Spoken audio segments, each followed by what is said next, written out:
This episode is about movement without strategy, how you can hit military objectives and still have no idea what winning is politically.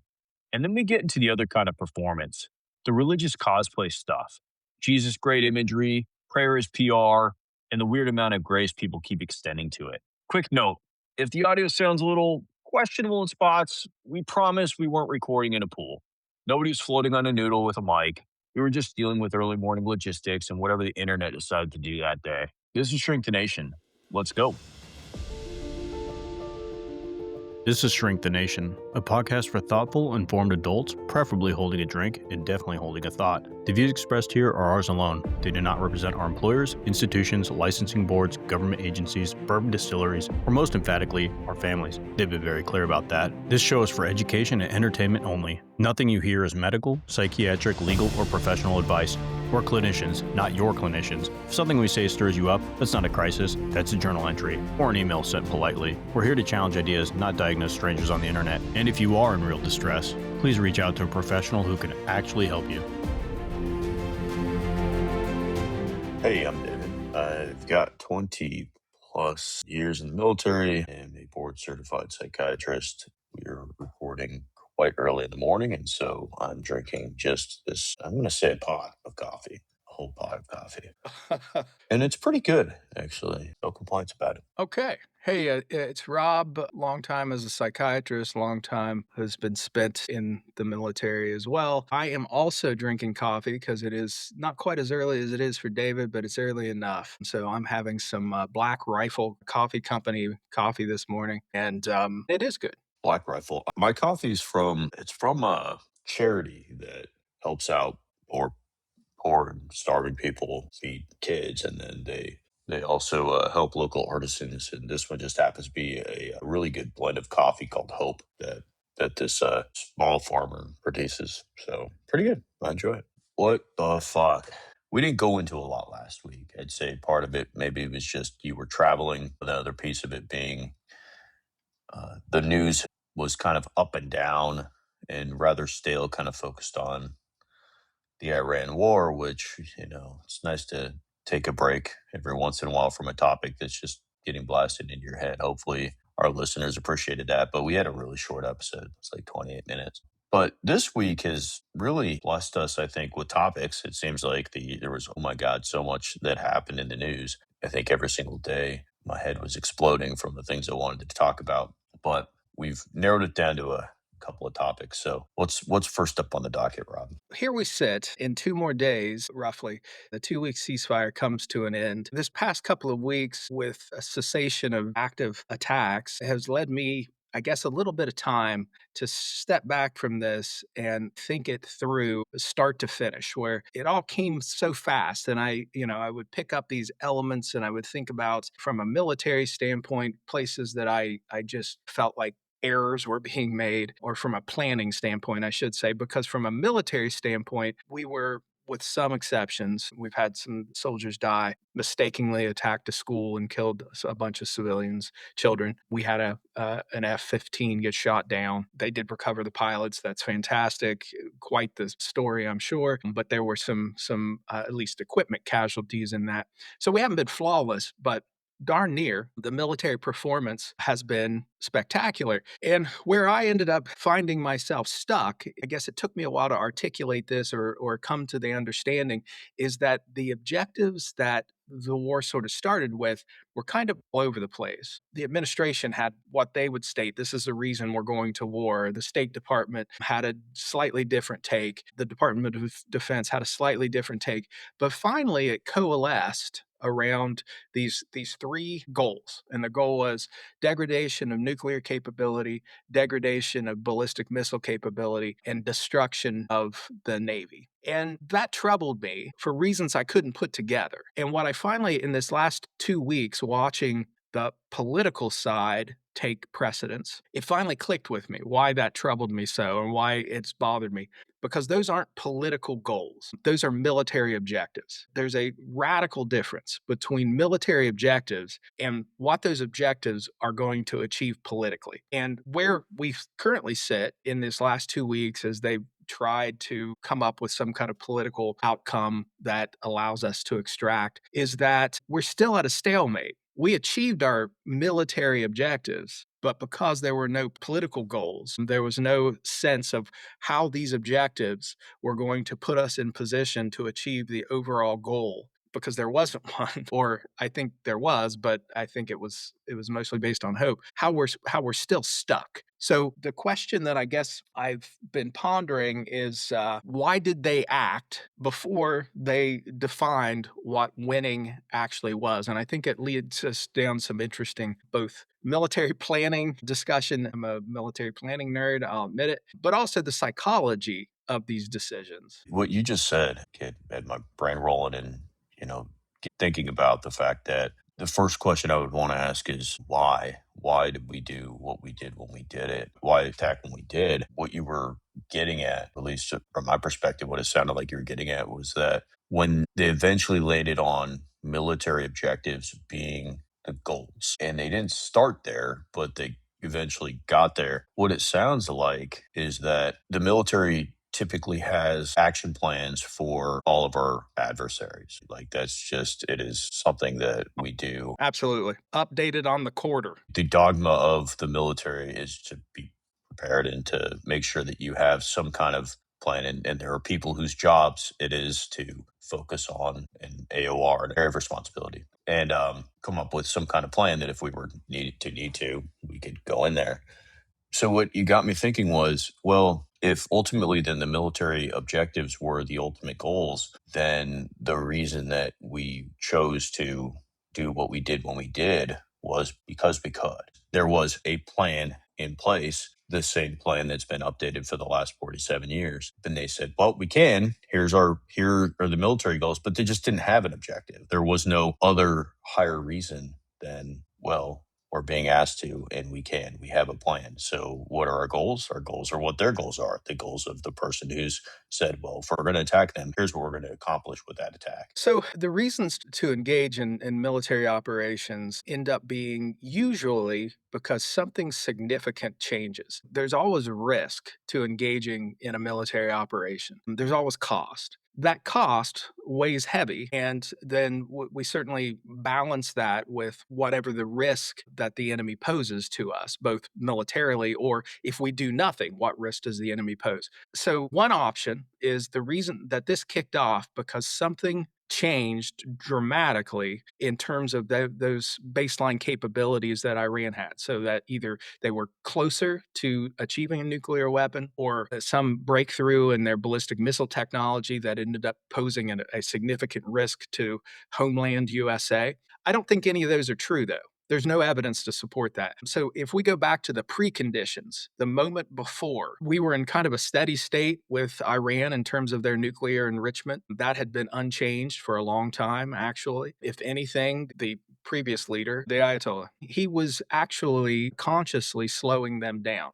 So that was a baseline thing. That there was no change there. There is no evidence to support that their ballistic missile technology had changed or improved or was at a breakthrough point. So that was a baseline, something we've been dealing with for literally decades. So, since nothing really changed from a risk standpoint, the other reason that you can go to war is if your strategic position improves for some reason. Factors come together that you are in a better position, that you can actually, because it changes the math, the cost to risk ratio changes. If all of a sudden the cost to you is lower, and the risk actually comes down because of other factors, that might be another reason. This is something that we might need to do in the future. Now's the moment because we are in a better position. I don't think that's necessarily was the case, though. There was no significant shifting of either our strategic position, because in fact, I mean, we've got Russia and China for some reason, and this may play into it for some reason,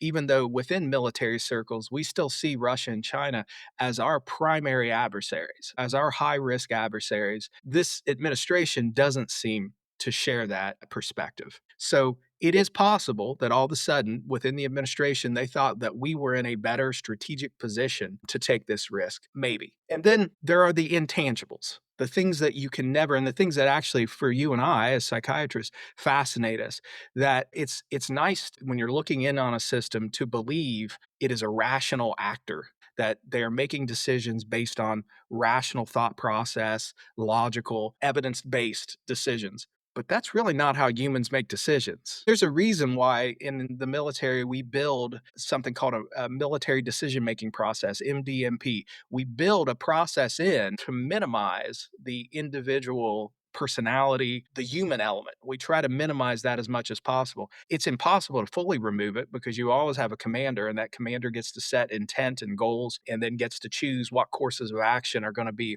become lines of effort. So there's always a human effort, but unless you have a very thoughtful process, that human element. And I guess my argument is that because nothing really, the baseline conditions before, none of them had changed. And I don't believe we were in a fundamentally better position strategically to make this attack at this time. So we're left with those intangibles, the human element that I think ended up pushing us forward. It doesn't appear to be a military driven decision. And, when you think about something like war that could certainly drag the rest of the world into it, the military ability to do something, which would be a lot, our ability to attack any country is, thought about, right? As far as our adversaries go. But just because we have the ability to do something doesn't mean that we should. And I don't think that's the intent of the military having a plan in case, because the things that are putting the brakes on it are the rest of it's the political stuff. It's well, what's the fallout from attacking this country?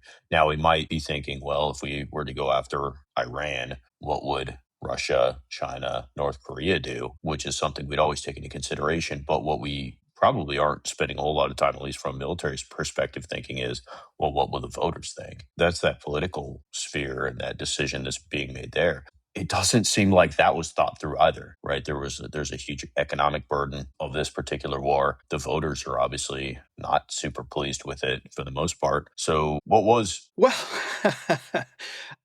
this is one of those world according to Rob moments as I see it, and ignorance of something has never stopped me from having a very well developed opinion about it. So, my sense, just based on the fact that the military was intimately involved here. Now, I'm not saying, I mean, as you've already indicated, there was already a plan in place. That plan's existed. They update it every quarter, whatever, when our capabilities change, when their capabilities change, but there's a core plan for how to conduct this operation already on the books because we do that. We've got one for probably every country in this world, every contingency. There's probably a contingency plan for what happens if Canada attacks us on the all that books, ready sweet to get maple pulled syrup? off. Right. The maple syrup wars. Or when we run out of wood, that's where we're going to have to attack Canada. It's Well, just going to be a knock on the door. Hey, Canada, we need yeah, wood. Get out. that sounds dirty. That's what she said. Oh, at any rate, I do believe that the military planners were communicating the things that have always been considered, the Strait of Hormuz, the second and third order effects, how this could potentially destabilize the relationships with Russia, China, etc. These are all things that are absolutely included in that plan and thought through. I have no doubt. So I believe all these risks were presented to the decision maker prior to this kicking off. But that intangible, what I think is that we were in an interesting, which is kind of a euphemism for scary, an interesting position in which risk tolerance, the decision makers' risk tolerance is unusually high. And if you follow the career of our POTUS, what you'll see is that he has always been a risk taker. He is somebody who does best when he is in the position of the underdog. Building is something he does really well. Holding, the ability to hold, something he doesn't do so well, which is why he's had what, 6 bankruptcies or something like that. 6, yeah, 6, including a casino. How do you have a casino go bankrupt? Casinos basically print money. How do you do that? You have no advantage in a casino. I have no idea how you lose money in a casino. I don't either. But so this is an individual who has a high risk tolerance. My perception is does not sit with anxiety well, that his default is to action, to doing something, because the appearance of doing something, it fools people, I suppose, or it helps assuage some of the anxiety. So we had a leader who has an unusually high tolerance for risk, even though life should have taught him by this point that risk bites you in the ass, but apparently didn't. What Well, pause on that though for a second, because I think what you just said was that the man who is POTUS and fairly elected, after sending an armed mob to the Capitol building on January 6th, 2021, to kill his vice president and sitting members of Congress and the Senate to stop the certification of election that he lost. David, when you say it that way, you make it sound seedy. I'm just saying that the man who is currently the POTUS, people turn around 4 years later and thought, yes, this guy should be president again. And after seeing one of the more questionable responses to a global pandemic that one could possibly have to protect himself from the political fallout of there being a deadly virus, but they still realize. So, what lesson did he learn about high risk, high reward? Because it eventually kind of worked out for him. I mean, he's made himself a billionaire multi times over after having lost it all because he is willing to take big risks. Like, for instance, running for president after being the most impeached president of all time. And it worked. He rolls the dice and people keep rewarding it. Maybe the bigger question should be, why do people keep rewarding that behavior? And I'm guessing it's because they're so confused by it. Yeah. Well, this is something that I certainly have noticed. The administration is playing by a set of rules that are completely foreign to us. One could even argue, I mean, you could use the term crazy. They're unbound from the norms of our regular order of politics. They're unbound from the sorts of responsibility that leaders have to their constituents and the fact that usually constituents tend to judge harshly. This guy carries some ability to basically bend reality into a bubble that keeps his core base not questioning whatever he says, even though objective evidence. I mean, that's one of the reasons why he gets away with a lot that he does, because he does it right out in the open. And our brains tell us if he's doing it in the open, it can't be illegal or wrong. So he does have a remarkable ability to bend space time. What you observe is that he doesn't set off the bullshit meter in your brain the way that most people would while they're bullshitting, which is an important piece of his success, is just his ability to say something completely opposite of what he's saying while he's saying it in one sentence. And just, it doesn't set off the alarm bells because of his conviction to it, the way that he says it. You and I, if we're making up shit, if we're bullshitting, we know we're bullshitting to the point that we have those tells and people are like, this is bullshit. When he does it, it's just not there. And that's definitely something I've noticed. I've found that listening to him speak is so much different than reading what he says. If you read the words that he says, you go, what the fuck am I reading? But if you listen to him speak, you go, okay, that kind of makes sense. But he's great at it. That's his two greatest gifts, are that and shamelessness. His ability to not give a Shamelessness. fuck that he's doing that. This is just a huge part of why, and that's why I broke off onto this was, I mean, you said life should have taught him by now. No, I think life has taught him by now that he's like really, really fucking good at this and that it's been nothing but successful to him until he has a massive failure, but he bounces back. He just bounces back. He doesn't care. You make a good point because he does end up winning even when he loses because the loss ends up being shifted off on, say, all the contractors who didn't get paid. And in this case, I will argue that we are seeing the seventh bankruptcy. It just so happens to be a bankruptcy we all get to foot the bill for as the US economy tanks, as the problem in the Middle East actually intensifies. It doesn't get better. In fact, I think interestingly enough, we've put Iran in a position to become a world power. Iran has always had the capability of controlling the Strait of Hormuz. It always has. It just never took it because the risk benefit wasn't there for them. They didn't want to be attacked in the way that they have been. But now that it's happened, now that we've done our worst, there's no reason for them not to control the Strait of Hormuz. There's nothing stopping them. And their control of the strait, we either have to somehow accept it and walk away and somehow claim we won, And we did. We won militarily. I'd say at this point we're losing the war. We won every battle, very similar to Vietnam. So we either walk away and cede control of the Strait of Hormuz to them, at which point their world influence becomes outsized and they'll just rebuild because that's their history. This attack failed to consider their personality, that their history of being extremists, their history of not bending, their history of being willing to martyr themselves, take a lot of abuse just to get a hit in, and their history of using asynchronous combat capabilities such as cheap drones, such as cheap mines, such as speedboats rather than a true navy. We can't counter those things. They're asynchronous to the point that we can't counter them. So either we walk away They're or not fighting fair. they're not fighting fair. They're not fighting by our rules. Either we walk away or we engage in a land war. And, I made the call a couple of weeks ago saying within 2 weeks. Clearly, I was wrong.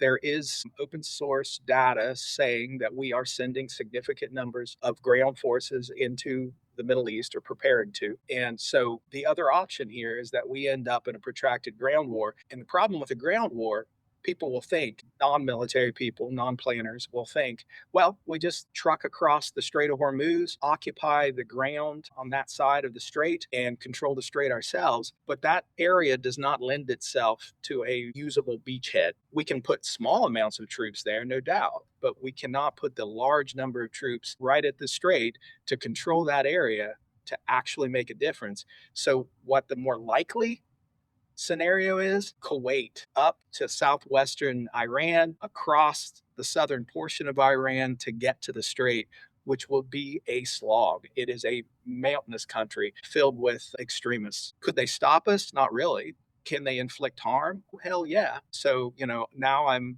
starting to have flashbacks of Afghanistan, Iran, and Vietnam.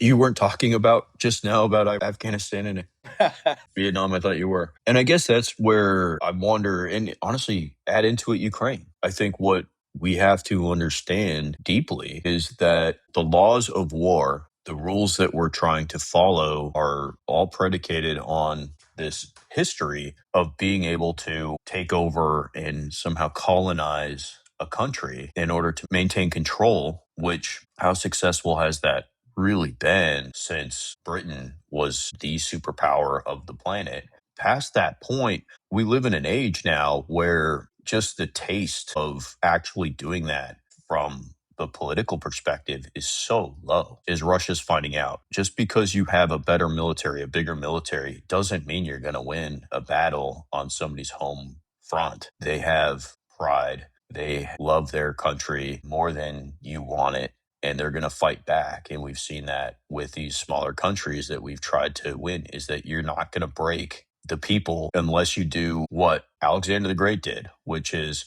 go in and repopulate their country as much as you can with your own people. I mean, that's pretty much it. And we just don't have the taste to do that because we have soldiers, we have all that. Well, we don't have our pillagers, plunderers. We don't have that. We're not the Mongols. We're not going across and murdering all their men and raping their women and just taking over their villages. We're not doing that. How could we possibly? We're not. We're circling back to the lack of achievable political objective. So there's three things: the degradation of nuclear capability. We achieved that. However, really, long-term success there means that not only did we degrade it, the Iranians are willing to show restraint in reconstituting. And they're not. They have never demonstrated a potential for restraint in that regard. And they're saying to this day, no, we will continue to enrich uranium. There is no agreement that we will fall into because they know they have a trump card right now, and that's the strait. Missile degradation also would be contingent upon them showing restraint, rebuilding their capability. But given the fact that we attacked them anyway, why wouldn't they want to have nuclear capabilities? I mean, the thing is, what we've seen throughout the Middle East is if you have nuclear capability, we're not going to come after you. If you don't have it, we're going to come after you. If you have it, you're protected. So the worst has happened and they're still standing. So they have Yeah. nothing to lose now. Who gives a shit if you get into the ring with the champ and he hits you in the face and you're like, oh, that wasn't as bad as I thought it was? I mean, now you're going to stick it out and you're going to fight him. You're going to hit all 12 rounds. Exactly. And the one tell that I think they did actually consider the Strait of Hormuz. It's easy to say they didn't think about it given the outcome, but I think they did consider it. And I think the camouflaged objective that tells me they did consider it, because it was always weird to me that one of the objectives was the destruction of the Iranian Navy. The Iranian Navy was already nothing. It was not a threat. It did not represent a significant power. So I thought it was weird when it popped up. But in retrospect now, I think that's the tell. They really did consider the Strait of Hormuz. Destruction of the Iranian Navy was their shorthand way of saying control of the Strait of Hormuz, but they failed to consider the fact that it wasn't their traditional Navy that actually allowed control of the Strait of Hormuz. It's geography and asynchronous capabilities, cheap drones, cheap mines, cheap speedboats. That's what gives them that control, not their traditional Navy. So I do think they thought about the strait. I just think the other piece, and I mentioned it before, hope is not a course of action. I believe the real thing that happened that all of a sudden made the risk seem reasonable to the individual who made the call, because he's a high risk individual and he has an action bias psychologically. He has an action bias. So movement feels like control. Doing nothing feels like a failure, and God knows he doesn't want to feel like a failure. But I think it was the people's protests that the Iranian people began protesting, what, back in November, something like that, that all of a sudden there was some belief inside the administration that if we initiated an attack, that the people of Iran would rise up. But that was something we never had control over. And it was something that really was a long shot to begin with. And I fear it ended up collaring all the decisions that happened thereafter, because there was that hope and that belief that the Iranian people would rise up. And if you look at Iran's structure, I mean, they have a moral police, they have their regular police, they have their special army, they have their regular army. They're designed to control their people, and the people's ability to take over is minimal. And then we went in and killed so many layers of leadership that if there had been a leader who had been willing to engage in a coup, we took them out. We keep talking that we've achieved regime change. Well, I guess if theoretically we've changed the leaders, if you want to call that regime change, but if you change ideology, that's not regime change. And in fact, I think we've actually dug down to the hardcore ideological folks who are remaining now. So I think we've actually put ourselves in a worse position. I think this entire operation puts us in a worse position by revealing to Iran just how much power they have, just how much they can withstand what we can throw at them, what we're willing to throw at them. They're now unbound. And I think we'll pay for it in the coming years. What you said it is that we had a plan on what we would do. We knew that taking out the Navy militarily was an important piece of controlling the Strait of Hormuz. What they really failed to take into consideration was that just because we have a plan to attack a country doesn't mean that that country doesn't have a plan on what to do if we attack them, because they put their plan into place immediately while we were still ramping up. Big issue being that we knew key points that we were going to go after, and maybe it's just part of, we have a plan, but we didn't use the full plan, right? Like, because part of the big plan would have been boots on the ground and everything else, but we only went after the big core objectives and said that's what we're trying to accomplish, and that's something we could have accomplished really quickly, and we did. But beyond that, having the protest, having this thought that, because I've heard this from people who were very supportive of this war, all we got to do is weaken this regime enough that people will rise up. It will happen. Well, it's not happening, because we went in, I think, before the military was able to ramp up enough to do the full plan. So we just did the parts that we could, like, what could we do quickly? And we did that. Now we're out of options beyond just trying to control that entire country. We're not going to. I am sick to death of us over relying on air power and believing air power solves But the greatest air force in the whole fucking world. what we do. There is no doubt about We that. also have the greatest Navy. We also have the greatest Army. So, I mean, we have, but air power is just But quicker. It's easier in that it's way. Just cleaner. drop some bombs, but it doesn't change people's minds. I was watching the documentary last night on Waco, and this absolutely reminds me of that. Like, they surround a building with ATF agents and start shooting in and just expect them not to shoot back out. And they went in underprepared because they had no idea what they had. They didn't know what their resolve was. And that was the key. That was the piece. It wasn't so much that they were willing to shoot back. It was the fact that they didn't care if they died. And when the big bad American government is coming after you, guns ablazing, they weren't thinking we're going to give up.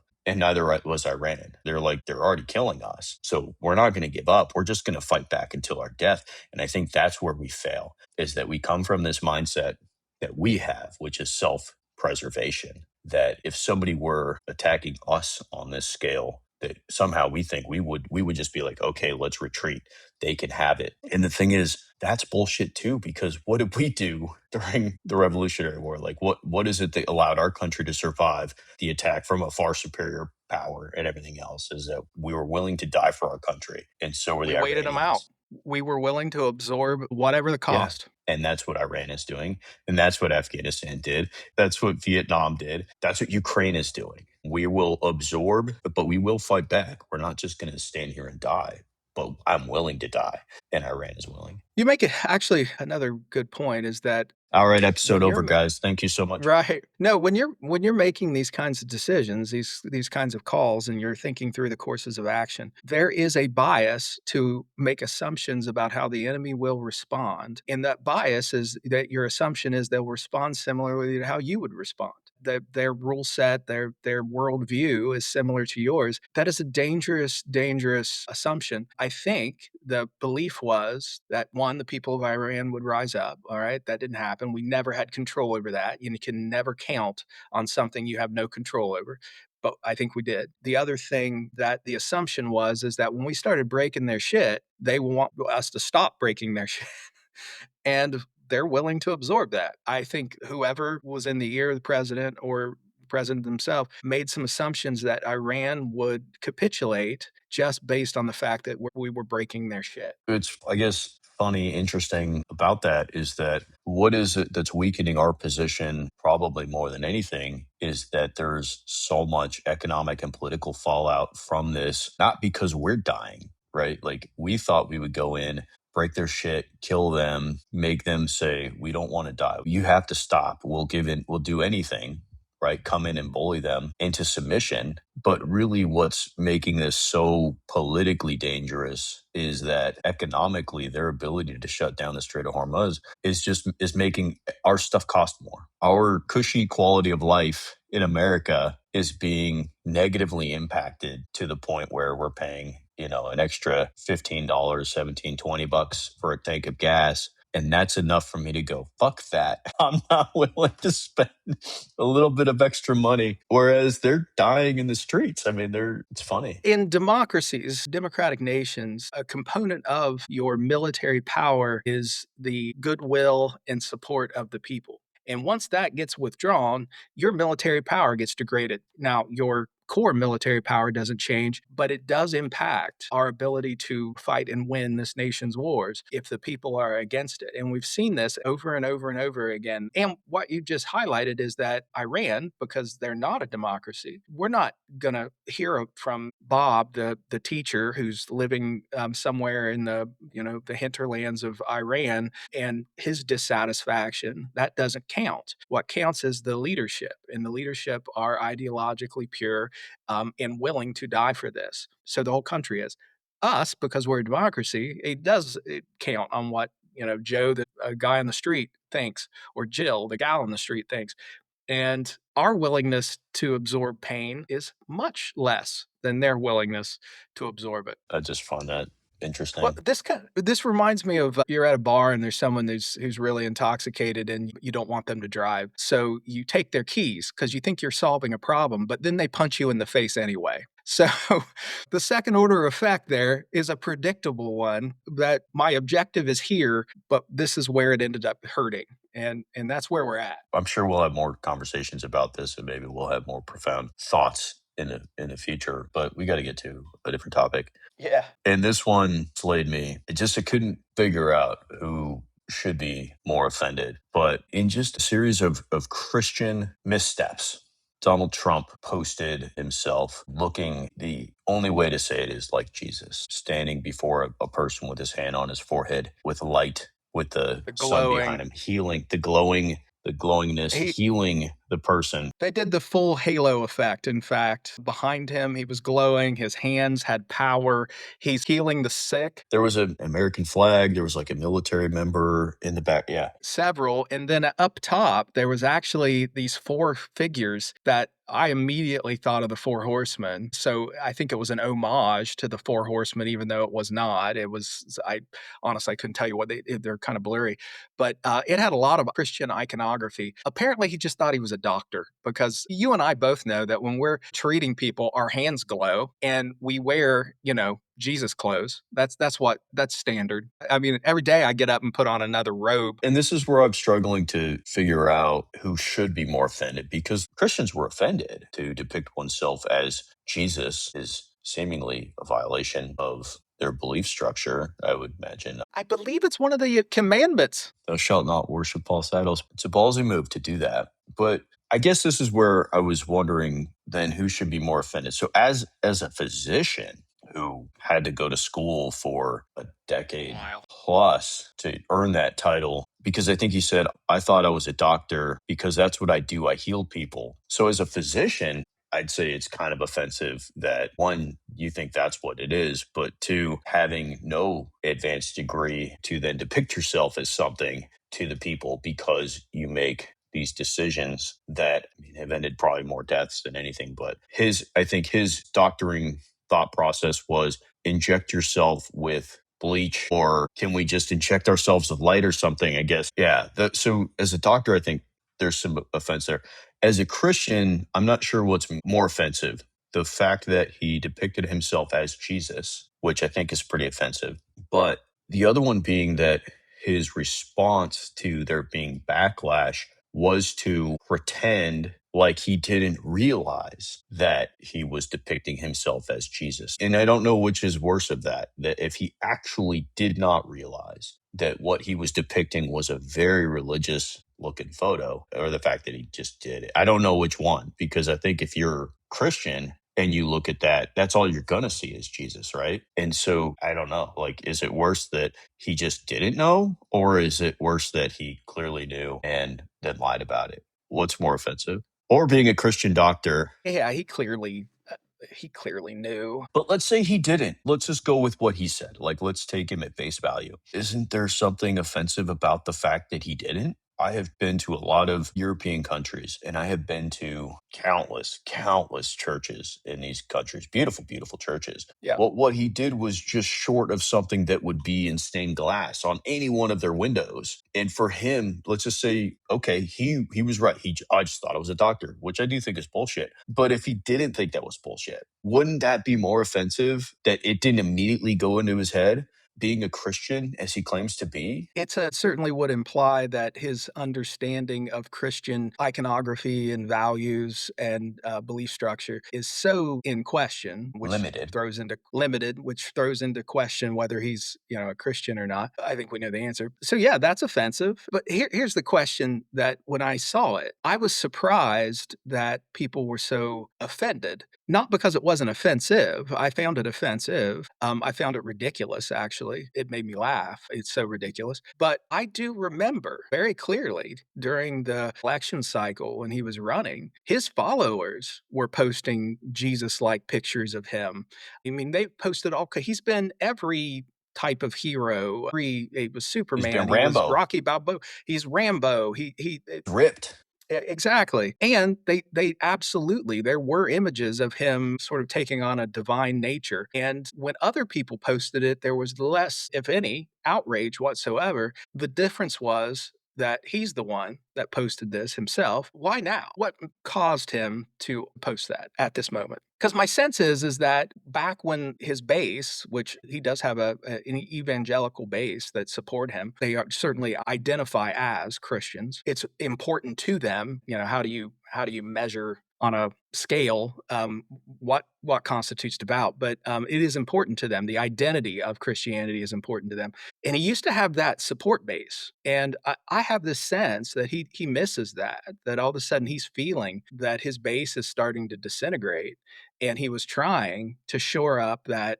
evangelical Christian identity population on his own. He was pushing it out into the universe, trying to get these people to remember, oh, yeah, we used to say that he was God's chosen, that God put him here to save us from, woke politics and adventurous wars. And here we are. Fell flat. Yeah, him pushing it out would be the difference, right? Him sharing his own imagery and people thinking like, well, why does this guy think? Whereas with other people doing it, they can maybe brush it off as being less offensive because it's fan art at that point, right? Hmm. I guess though the thing that it got me thinking about when I saw this was because one thing is I think the people who complain and a lot of times happen to be at least from his probably from his own fan base, probably more of the very vocal minority who are actually upset about this. Probably a lot of people who had posted similar things probably were like, that's great. I would have posted the same thing. It's a very loud group that's maybe smaller who is more offended. But what got me thinking about was this kind of grace that's been extended to him and other people within his circle over and over again. The benefit of the doubt seems to be a place where he lives and thrives. And what got me thinking about that was there was a recent article about the monthly prayer thing that Pete Hegseth does at the Brand Pete. Pentagon. He apparently used a scripture verse from Pulp Fiction. Scripture-esque. So there's this, you know, iconic scene from Pulp Fiction where Samuel Jackson starts to say his favorite Bible verse, but it's not real. And Pete chose to use that during his prayer. Now he modified it a bit. So it wasn't Put exact, in but his it own was call sign. the benefit of the doubt. And I think that's maybe the default of somebody who's trying to not be partisan on this is that, well, there's no evidence per se that he thought it was real. He just happened to use it in this prayer. And so we don't know. We don't know that he didn't realize that it was a fake Bible verse because maybe he was just purposefully including this fake Bible verse, this fake scripture into his sermon or whatever the hell he was doing. Well, and nothing says Christianity quite like the movie Pulp Fiction. But I guess that's what I was trying to figure out was so how much grace, how much benefit of the doubt does somebody get before people stop giving it to them? Because of cognitive dissonance, the answer is a whole fucking lot, especially for Donald Trump, who has time and time and time again demonstrated that he lacks the fundamental Christian values that people look for. Yet, because the evangelical right likes him so much, they just continue to extend that grace when he makes a misstep. He read a scripture once and he called it 2 Corinthians. It's Second Corinthians. I know that. He consistently talks about he's not really sure does he prefer the Old Testament or the New Testament? He they're about the same to him. He can't tell people what his favorite Bible verses are. In fact, with the fallout of this particular meme, he recorded like a 2+ minute reading of a scripture for some big Bible conference that's supposed to be released there's like hours and hours of religious content, but he did a 2-minute recording for it that they're releasing to kind of help him recover from this particular thing. But he's still reading from the Old Testament. I'm just not getting it, Robbie. How much grace does Are one you get? surprised that he is selective of the Old Testament? I am not. The Old Testament's much more hardcore than the New. Yahweh was a He was a rough he dude. was a he was an angry God, a jealous God.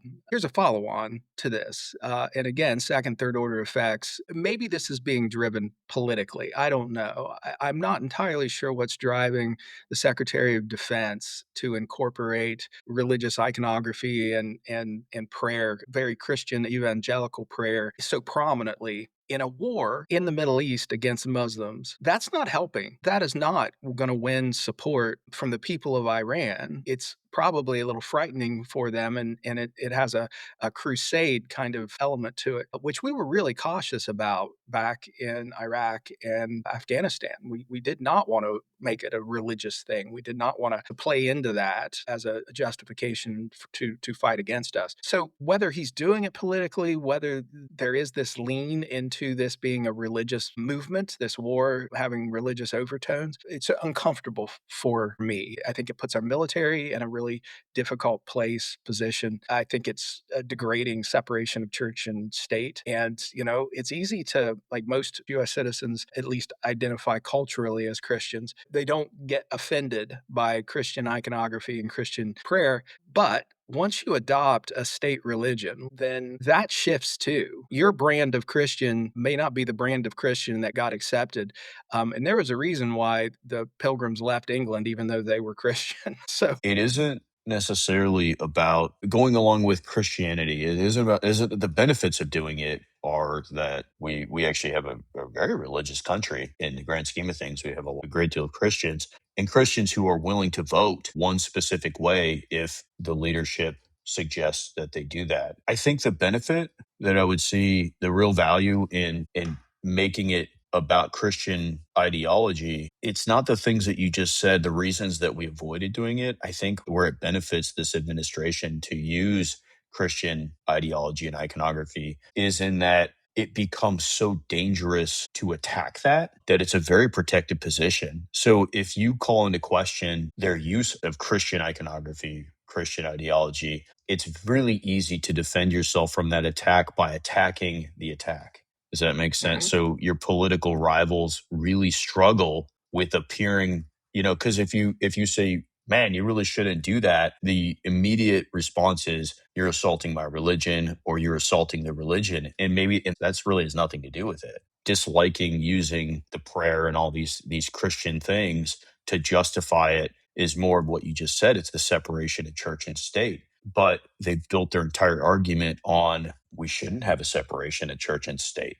And you're restricting my religious beliefs if you say that. And you're attacking Christianity. What do you don't love? You don't love Christianity now? It's not an accurate argument, but it's an easy argument to make.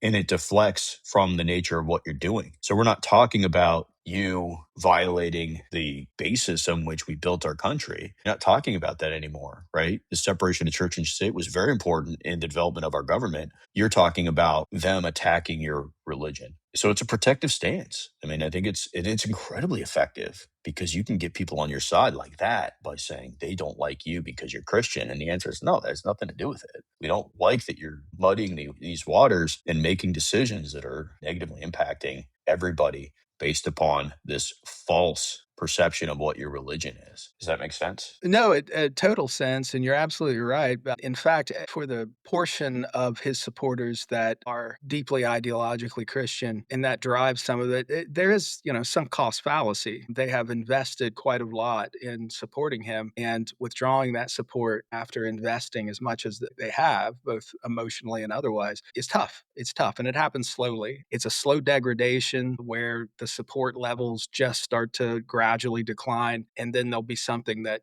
pushes it over, maybe $5 a gallon gas or $6 a gallon gas, or the fact that you can't fly anymore because the airlines are cutting flights because it's too expensive, or Amazon's giving you a surcharge. Who knows what will actually be the tipping point? But definitely, as the deal that his followers feel for him declines, and each one of these things does eat away at it just slightly, there will be some tipping point. And it's also his kind of repetition compulsion. He's great as an underdog. He's great achieving, but then because of his movement bias and his risk tolerance tends to bankrupt himself. Now he comes out the winner. Other people pay the cost. So you're right. What I said earlier, you made a beautiful counterpoint. He does still win personally. Yeah.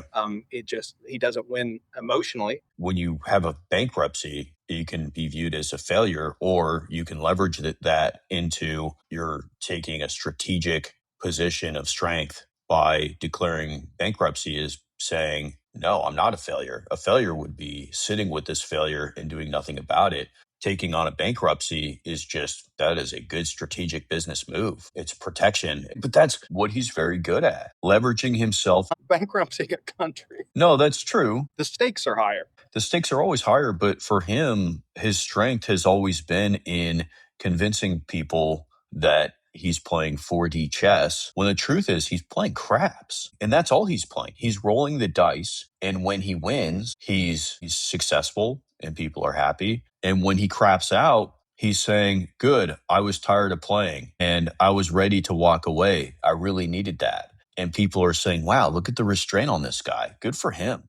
Good for him tapping out at the right time. I mean, he lost all of his money, but he's got a nice suit. That's the game he's played throughout his entire life. It was never 4D chess. It was never 5D chess. It was never chess. It was craps. He's just doing it with our country now. So that's not scary. Not at all. He's always leveraged the position, though. And I think that's where the religiosity comes in. He's leveraging a position. It's difficult to attack somebody for their faith because there's no measure of it. So you and I can sit here and say he's not demonstrated any of the core principles or values of Christianity. He doesn't appear to know scripture or anything else. A pastor once, I think jokingly said it didn't even seem as though he had read the Bible. And his response was, ha ha ha, well, you know. But to question his faith is just something you can't do. In fact, because you don't know. I don't know what's in his brain. Nobody does. But it's that right there. It's that benefit of the doubt. It's that grace. He lives in that zone of, well, I don't really know. So I'm going to have to assume the best. Because if I assume the worst, then I'm now attacking something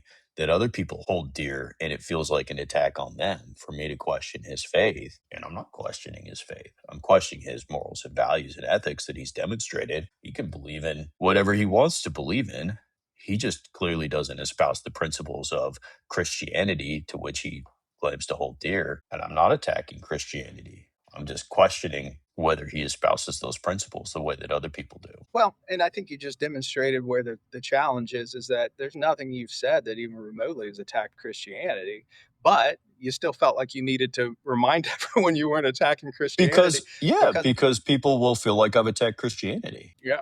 Well, when you're shameless, you would not have even thought about that. So you're not. Right. Well, So I do have a podcast. that's true. That's true. This is as close to shameless as we get. I have some narcissism built into it. All right. Well, we got any prescriptions, Robbie? Yeah, I've got one. It's kind of in keeping with how I started things off. So, America must define what winning looks like before acting. If done can't be clearly stated, it doesn't exist. You're not executing strategy, you're creating movement, and movement in and of itself is not enough. This is true. Leaders must resist psychological inflation under uncertainty. Certainty is often loudest when doubt is the highest. If you need divine validation, you may be avoiding the real questions. So people need to stop cleaning up for other people when they're just trying to protect their own stance. The trap is that decent people will hear a sloppy stunt and then rush to interpret it charitably like, well, maybe they meant something else. No, if they wanted meaning, they could have used meaning. I'm not improving their theology for them. So I'll give people grace, but I'm not going to underwrite their performance. We do a lot of that. Well, I think we do a lot of that as empathizing human beings. We have that tendency to try to put ourselves into their shoes and think about it from the perspective of how would I have done that? What would I be thinking? What would I be doing? Which is fine. I think dealing on a daily basis, dealing with other human beings, it's important to be empathic. It's important to think about things from a clear perspective. But I would challenge anybody that if they're going to do that, maybe think about apply it to that person's life. And if what you can say is, I have no idea what this person would do because they've done everything conceivably different than how I would have done it, then maybe stop trying to apply your morals to them, to their behaviors, because you don't have the same morals. So as much as I think it's important to give oneself grace and to give some other people grace, give it when it's deserved. And people need to earn grace to some extent, at least once they've lost it. Yeah, it can't be a blank check forever. Yeah. Eventually, there is moral bankruptcy. I think we've seen that with some people. All right. That was it. We're good. We got nothing. All right. Well, thank you, everybody, for sticking around. Sally forth for our tens of listeners. Get out there and do something that cheers you up. Go ahead and hit subscribe, hit like, share with your friends. That's it. So let's cue up that music and we are out.